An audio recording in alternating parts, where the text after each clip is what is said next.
چائے کہانی کی رمضان سیریز کے ساتھ آپ کا سعود آپ کی خدمت میں حاضر۔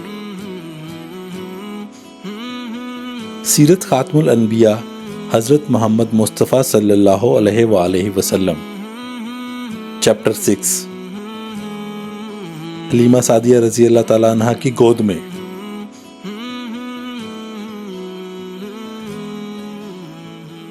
اس زمانے میں عرب کا دستور یہ تھا، جب ان کے ہاں کوئی بچہ ہوتا تو وہ دیہات سے آنے والی دائیوں کے حوالے کر دیتے تھے، تاکہ دیہات میں بچے کی نشو و نما بہتر ہو اور وہ خالص عربی زبان سیکھ سکے۔ دائیوں کا ایک قافلہ مکہ میں داخل ہوا۔ انہوں نے ان گھروں کی تلاش شروع کی جن میں بچے پیدا ہوئے تھے۔ اسی طرح بہت سی دائیاں جناب عبد المطلب کے گھر بھی آئیں۔ نبی کریم صلی اللہ علیہ وآلہ وسلم کو دیکھا، لیکن جب انہیں معلوم ہوا کہ یہ بچہ تو یتیم پیدا ہوا ہے تو اس خیال سے چھوڑ کر آگے بڑھ گئیں کہ یتیم بچے کے گھرانے سے انہیں کیا ملے گا۔ اسی طرح دائیاں آتی رہیں اور جاتی رہیں، کسی نے آپ کو دودھ پلانا منظور نہ کیا، اور کرتی بھی کیسے، کیونکہ یہ سعادت تو حضرت حلیمہ سعدیہ رضی اللہ تعالیٰ عنہ کے حصہ میں آنا تھی۔ جب حلیمہ رضی اللہ تعالیٰ عنہ مکہ پہنچی تو انہیں معلوم ہوا سب عورتوں کو کوئی نہ کوئی بچہ مل گیا ہے، اور اب صرف وہ بغیر بچے کے رہ گئی ہیں، اور اب کوئی بچہ باقی نہیں بچا۔ ہاں، ایک یتیم بچہ ضرور باقی ہے جسے دوسری عورتیں چھوڑ گئی ہیں۔ حلیمہ سعدیہ رضی اللہ تعالیٰ عنہا نے اپنے شوہر عبداللہ بن حارث سے کہا، خدا کی قسم مجھے یہ بات بہت ناگوار گزری ہے کہ میں بچے کے بغیر جاؤں، دوسری سب عورتیں بچے لے کر جائیں، یہ مجھے تانے دیں گی، اس لیے کیوں نہ ہم اسی یتیم بچے کو لے لیں۔ عبداللہ بن حارث بولے، کوئی حرج نہیں، ہو سکتا ہے کہ اللہ اسی بچے کے ذریعے ہمیں خیر و برکت عطا فرما دیں۔ چنانچہ حضرت حلیمہ سعدیہ رضی اللہ تعالیٰ عنہ عبد المطلب کے گھر گئیں۔ جناب عبد المطلب اور حضرت آمنہ نے انہیں خوش آمدید کہا۔ پھر حضرت آمنہ انہیں بچے کے پاس لے آئیں۔ آپ اس وقت ایک اونی چادر میں لپٹے ہوئے تھے۔ وہ چادر سفید رنگ کی تھی۔ آپ کے نیچے ایک سبز رنگ کا ریشمی کپڑا تھا۔ آپ سیدھے لیٹے ہوئے تھے۔ آپ کی سانس کی آواز کے ساتھ مشک کی سی خوشبو نکل کر پھیل رہی تھی۔ حلیمہ سعدیہ رضی اللہ تعالیٰ عنہ آپ کے حسن و جمال کو دیکھ کر حیرت زدہ رہ گئیں۔ آپ اس وقت سوئے ہوئے تھے۔ انہوں نے آپ کو جگانا مناسب نہ سمجھا، لیکن جو ہی انہوں نے پیار سے اپنا ہاتھ آپ کے سینے پر رکھا، آپ مسکرا دیے اور آنکھیں کھول کر ان کی طرف دیکھنے لگے۔ حضرت حلیمہ سعدیہ رضی اللہ تعالیٰ عنہ فرماتی ہیں، میں نے دیکھا آپ کی آنکھوں سے ایک نور نکلا جو آسمان تک پہنچ گیا۔ میں نے آپ کو گود میں اٹھا کر آپ کی دونوں آنکھوں کے درمیانی جگہ پر پیار کیا۔ پھر میں نے آپ کی والدہ اور عبد المطلب سے اجازت چاہی۔ بچے کو لے کر قافلے میں آئی۔ میں نے آپ کو دودھ پلانے کے لیے گود میں لٹایا۔ آپ دائیں طرف سے دودھ پینے لگے۔ پہلے میں نے بائیں طرف سے دودھ پلانا چاہا، لیکن آپ نے اس طرف دودھ نہ پیا۔ دائیں طرف سے آپ فوراً دودھ پینے لگے۔ بعد میں بھی آپ کی یہی عادت رہی۔ آپ صرف دائیں طرف سے دودھ پیتے رہے، بائیں طرف سے میرا بچہ دودھ پیتا رہا۔ پھر قافلہ روانہ ہوا۔ حلیمہ سعدیہ رضی اللہ تعالیٰ عنہ فرماتی ہیں، میں اپنے خچر پر سوار ہوئی، آپ کو ساتھ لے لیا۔ اب جو ہمارا خچر چلا تو اس قدر تیز چلا کہ اس نے پورے قافلے کی سواریوں کو پیچھے چھوڑ دیا۔ پہلے وہ مریل ہونے کی بنا پر سب سے پیچھے رہتا تھا۔ میری خواتین ساتھی حیرانگی سے مخاطب ہوئیں، اے حلیمہ، یہ آج کیا ہو رہا ہے؟ تمہارا خچر اس قدر تیز کیسے چل رہا ہے؟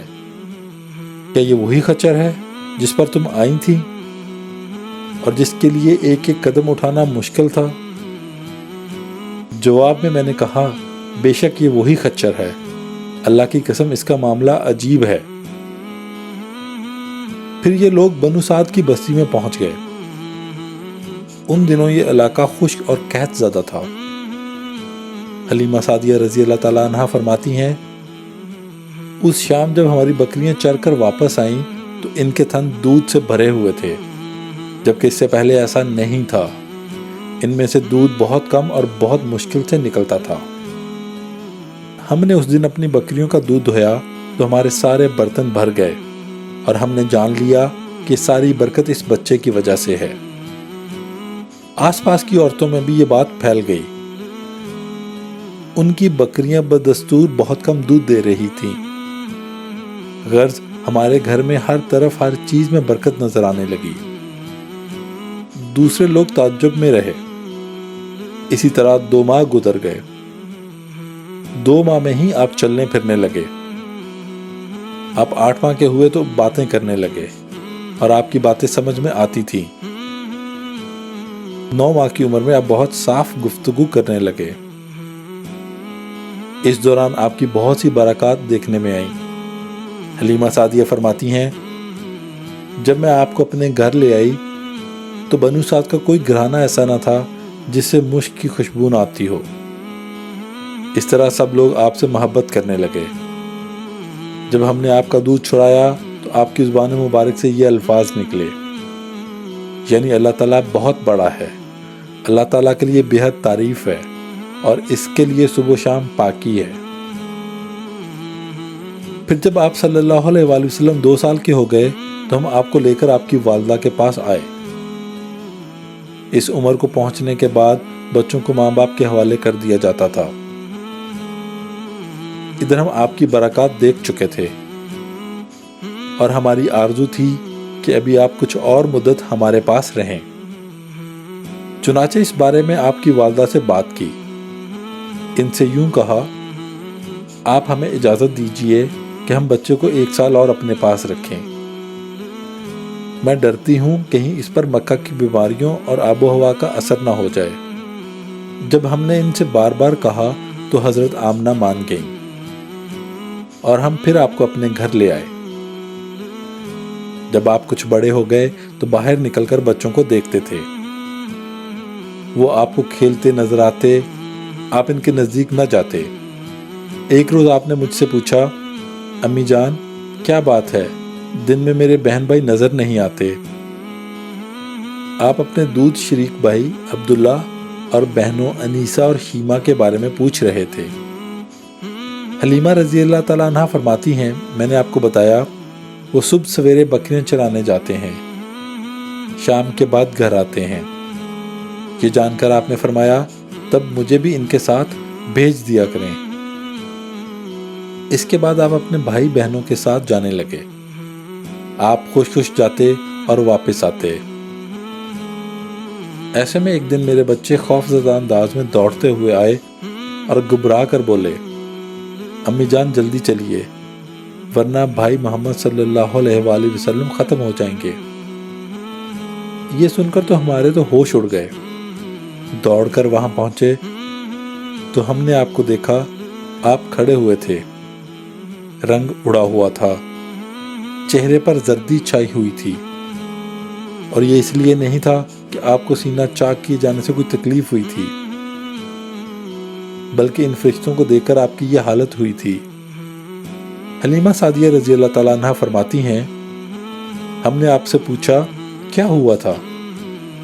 آپ نے بتایا، میرے پاس 2 آدمی آئے تھے، وہ سفید کپڑے پہنے ہوئے تھے، وہ دونوں حضرت جبرائیل اور حضرت میکائیل علیہ السلام تھے۔ ان دونوں میں سے ایک نے کہا، کیا یہ وہی ہیں؟ دوسرے نے جواب دیا، ہاں یہ وہی ہیں۔ پھر وہ دونوں میرے قریب آئے، مجھے پکڑا اور لٹا دیا۔ اس کے بعد انہوں نے میرا پیٹ چاک کیا اور اس میں سے کوئی چیز تلاش کرنے لگے۔ آخر انہیں وہ چیز مل گئی اور انہوں نے اسے باہر نکال کر پھینک دیا۔ میں نہیں جانتا وہ کیا چیز تھی۔ اس چیز کے بارے میں دوسری روایت میں یہ وضاحت ملتی ہے کہ وہ سیاہ رنگ کا ایک دانہ سا تھا۔ یہ انسان کے جسم میں شیطان کا گھر ہوتا ہے، اور شیطان انسان کے بدن میں یہیں سے اثر ڈالتا ہے۔ حلیمہ سعدیہ رضی اللہ تعالیٰ عنہ فرماتی ہیں پھر ہم آپ کو گھر لے آئے۔ اس وقت میرے شوہر عبداللہ بن حارث نے مجھ سے کہا حلیمہ مجھے ڈر ہے کہیں اس بچے کو کوئی نقصان نہ پہنچ جائے، اس لیے اسے اس کے گھر والوں کے پاس پہنچا دو۔ میں نے کہا ٹھیک ہے۔ پھر ہم آپ کو لے کر مکہ کی طرف روانہ ہوئے۔ جب میں مکہ کے بلائی علاقے میں پہنچی تو آپ اچانک غائب ہو گئے۔ میں حواس باختہ ہو گئی۔